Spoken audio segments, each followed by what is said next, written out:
I guess I'm not going to worry about it. So, thank you for coming to attention so readily. Can everyone hear me? Yes. So, thank you so much for being here. We are absolutely delighted that this fabulous, intimate crowd could make it to Baltimore for what is the last, the last that we have funds for. The last that we have funds. That doesn't mean it's the Greenwall and Heck Levy reunion. Ruth and I are really delighted to be hosting this. We did think about having it in our beautiful Deering Hall building, but the conference room was booked. Hi, Aruba, welcome. So we really like the intimacy and warmth of this hotel and hope you do too. So please make yourselves at home. We are also really excited about the agenda for the day. We did our best to think outside the box a little bit for this one. We want it to be intellectually stimulating and useful and fun. So we'll see what emerges. You know, I think that some great things could come out of this meeting, and we don't know what they are yet, and that's part of the fun and excitement. Hi, Ruth. Welcome. Come up. I want to make a few sort of acknowledgments. One is, of course, I want to acknowledge the long-standing support of the Greenwall Foundation. Bernie Lowe was not able to make it. He sends his regrets.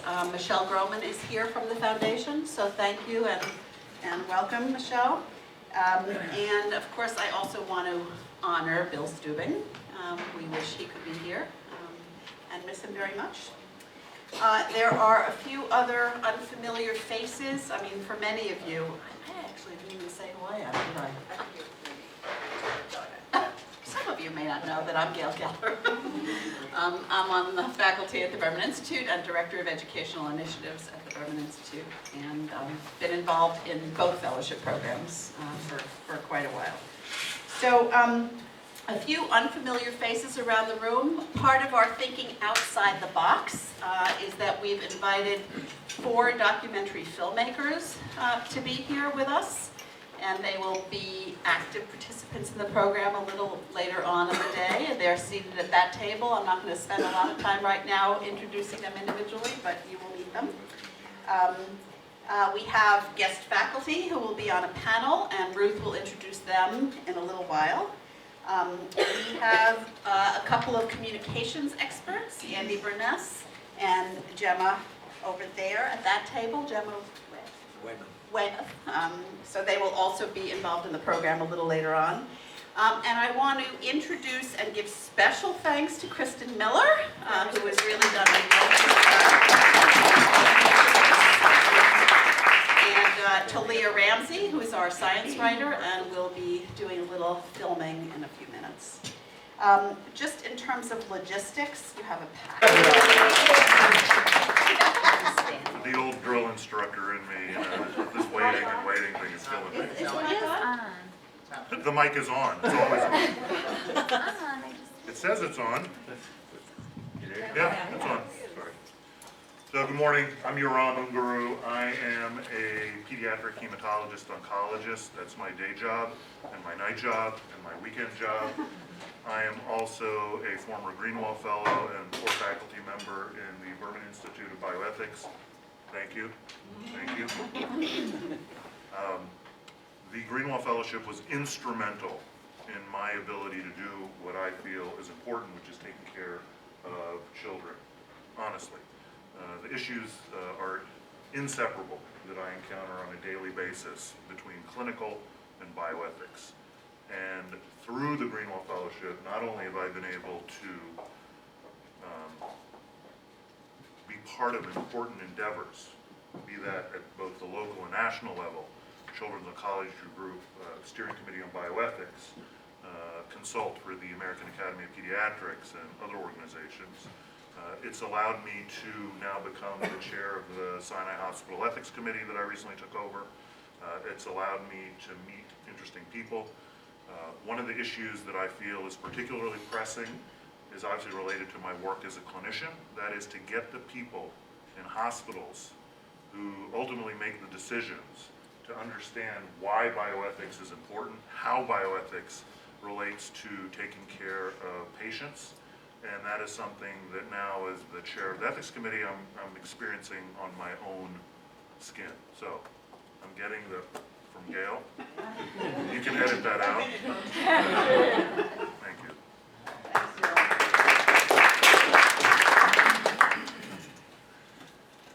Hi, I'm Elisa Hurley. I'm the executive director of an organization called Public Responsibility in Medicine and Research, or PRIMR, a nonprofit organization that was founded in 1974, whose mission is to advance the highest ethical standards in the conduct of biomedical and social science research, primarily through education, professional development initiatives, and public policy work. The Greenwall Fellowship had a huge impact on me because it gave me the confidence, the foundation, and I think the credibility when I chose to leave an academic philosophy position and go dedicate my career to research ethics education, a move that I continue to be extremely proud of. So in terms of what I think of as one of the most pressing bioethics challenges of the day, this is really broad, but I think it's the issue of how and when to educate the public about science and research. So there's a lot of talk these days about the public as an engaged stakeholder in research, coming sort of from both sides. The public, I think, makes demands to be seen as an engaged stakeholder. Researchers want the public to be willing to share their information and data. Sometimes we're hearing talk about whether people have obligations to participate in research, but I think there are really big questions that are unaddressed about whether we've prepared the public to play those roles in terms of educating them about what science is, what the research process is, and what the trade-offs are between public interest and personal interest when you are talking about research. And I think that's a core ethical question if we want to have the public play an engaged stakeholder role in research.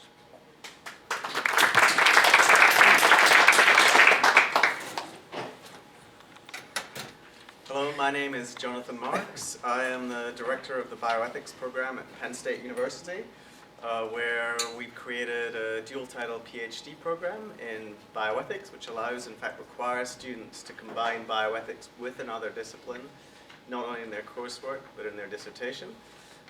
We've also created a food ethics initiative.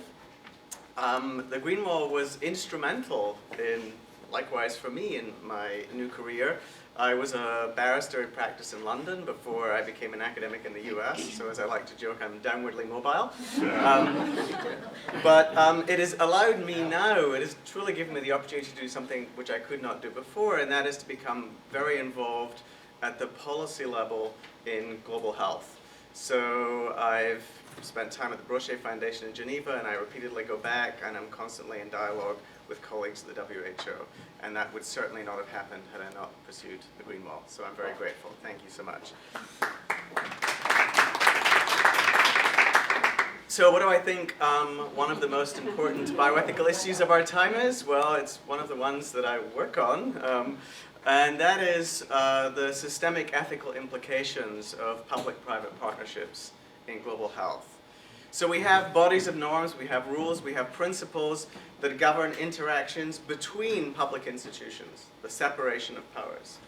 We have bodies of rules, norms that govern relationships between private institutions, that's antitrust. But what are the bodies of rules, norms, principles, guidelines that we have when the public interacts with the private? Well, we have conflicts of interest, but in my view, we need more. And my work over the last 5 years has been to begin that process of developing new norms to govern this pressing ethical issue. Thank you very much.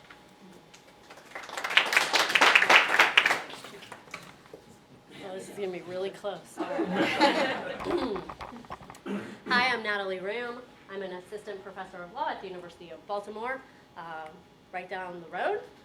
Among other classes, I teach a seminar in law and biotechnology where we talk about a variety of bioethical issues, including informed consent in the medical treatment context, in the medical research context. We talk about conscientious refusals, which, as I'll get to later, is an issue of growing salience. The Greenwall Fellowship provided me with a network of scholars and a real sense of expertise or grounding and background from which to speak when I write about bioethical issues, which I'm still doing.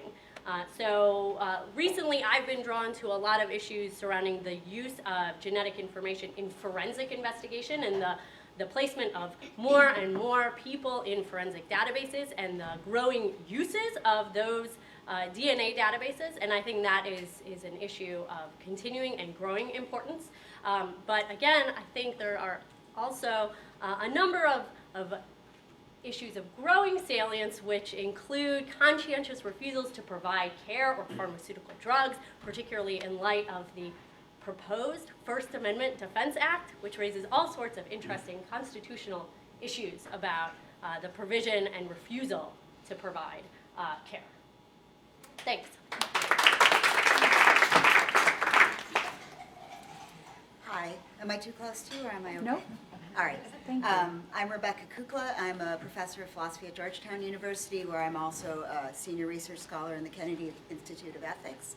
I'm also the editor of both the Kennedy Institute of Ethics Journal and of Public Affairs Quarterly. So one of the ways that I try to have influence is by creating forums for academics, so send us papers.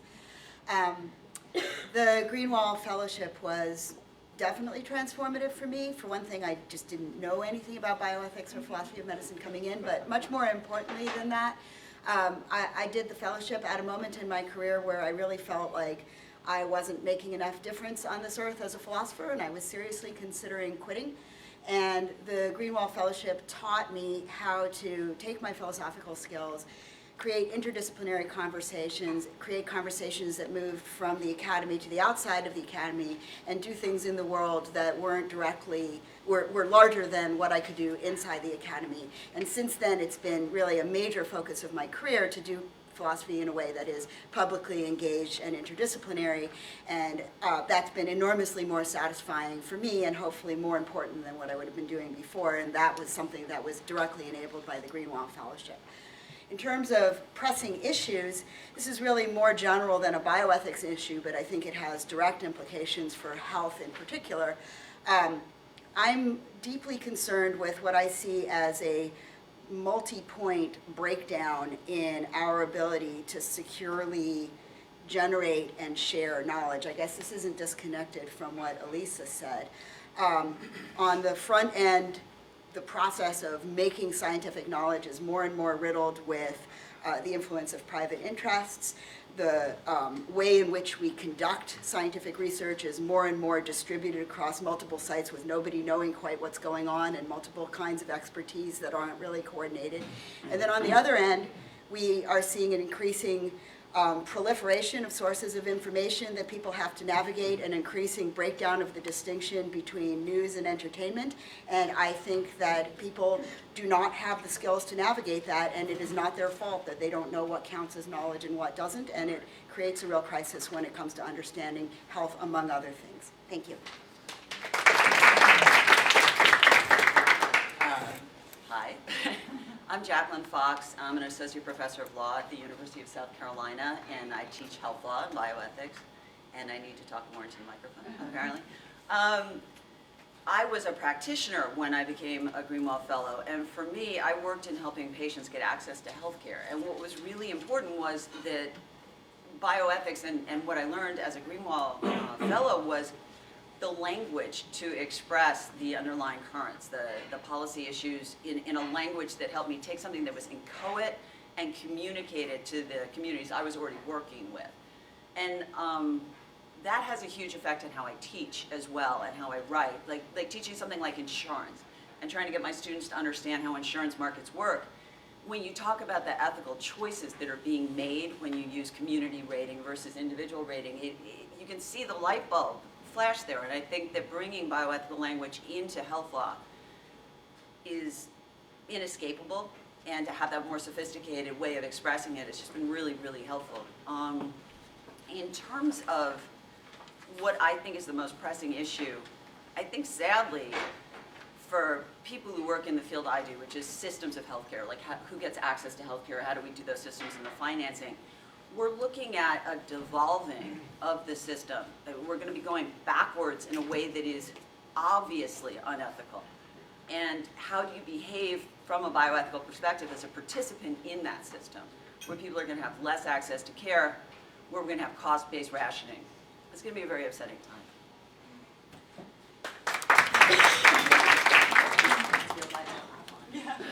Yes, Very upsetting time.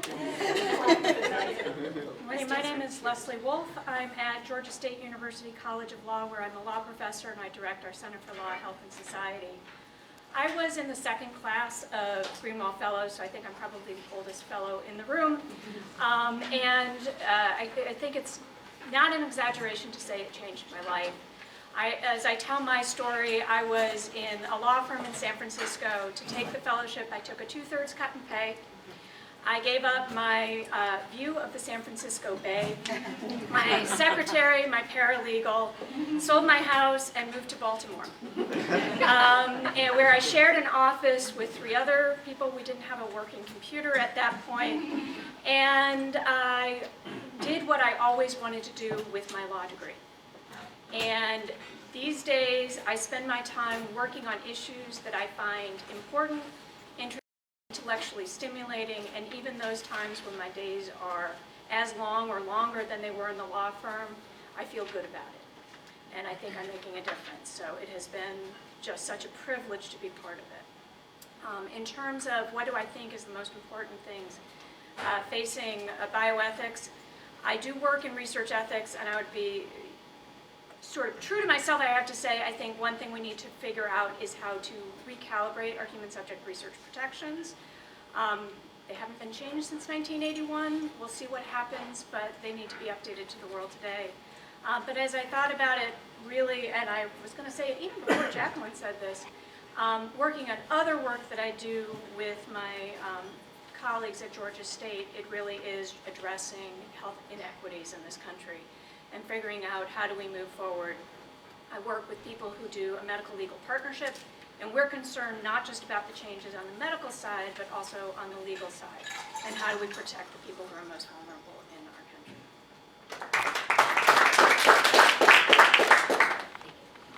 Good morning. Working. My name's Carol Muller. I'm a social justice activist, especially focusing on feminism, queer issues, anti-racism, and disability issues, and how, well, all the issues intersect.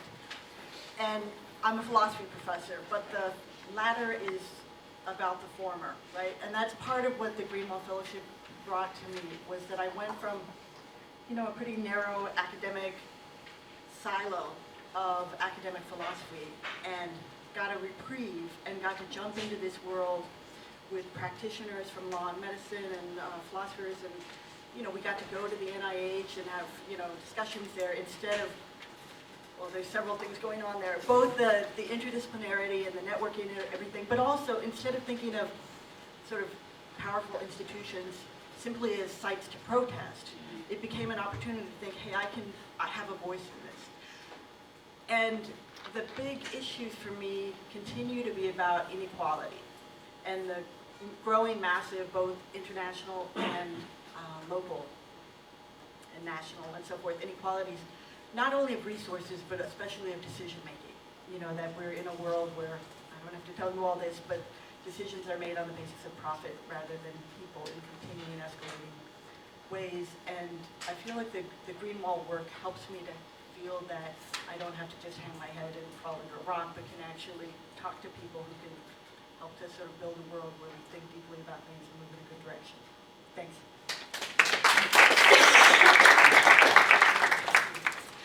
Hi, I'm Ann Barnhill. I'm an assistant professor of medical ethics and also of philosophy at the University of Pennsylvania. And I work on a set of issues having to do with ethical issues having to do with food and public health. And lately I've been thinking about the ethics of influence. So I'm working on the ethics of non-rational influence and manipulation in public life. Right? Which is really on everyone's mind, lately. So the Greenwall Fellowship, as other people have said, really helped reorient me away from geeky philosophy, I would say, towards more real-world issues. So I think it changed my focus from thinking about the problems that philosophers identify as interesting problems, which some of them are interesting, but maybe focus more or also on real-world problems. the problems that the world presents to us, not just the problems that the academic literature presents to us. And so that brings me to the issue that I think is of critical importance, or really a set of issues, which is about the ethics of influence. So we are awash in information and media and fake information, pseudo-information, and attempts to influence us. So attempts to make us feel certain things, or think certain things, buy certain things, do certain things. So which ways of influencing us are acceptable and which aren't? So an example would be something like stealth marketing. So when marketing is just like seamlessly woven into entertainment. Or an example that's on everyone's mind, fake news. So which ways of influencing us are acceptable and which aren't? And also, what do we do to address the ways that aren't acceptable? Like, what do we do to curb them, or if we can't curb them, to mitigate their effects? And how do we do that without going too far and without stifling speech in a way that we don't want to stifle speech? So I think that is just obviously hugely important and has impacts for health, but impacts that extend way beyond that.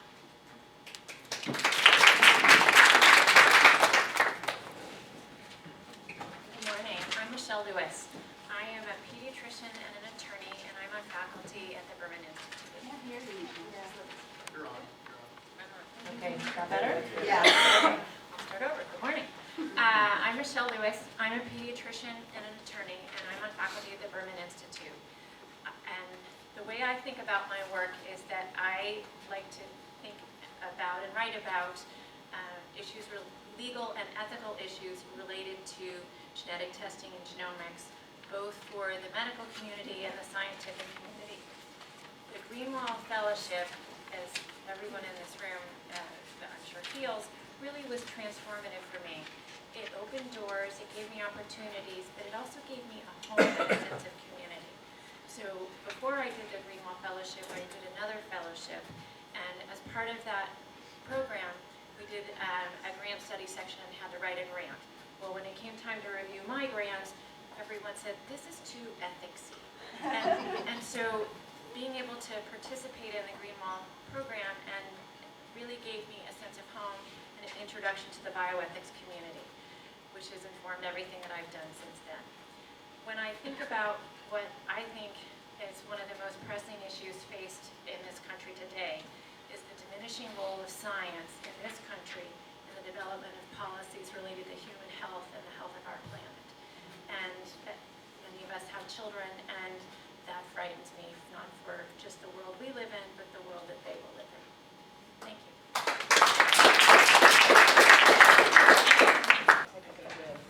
All right, so I want to, first of all, just comment for 1 second at the extraordinary diversity and remarkable talent that's in this room. It's just incredibly wonderful to listen and hear what all of you are doing and have already accomplished and clearly will accomplish going forward.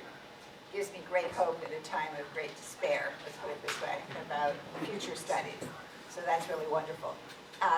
We're going to now switch gears to a very different kind of program experience for this morning, and then maybe even more of a different switch for the afternoon.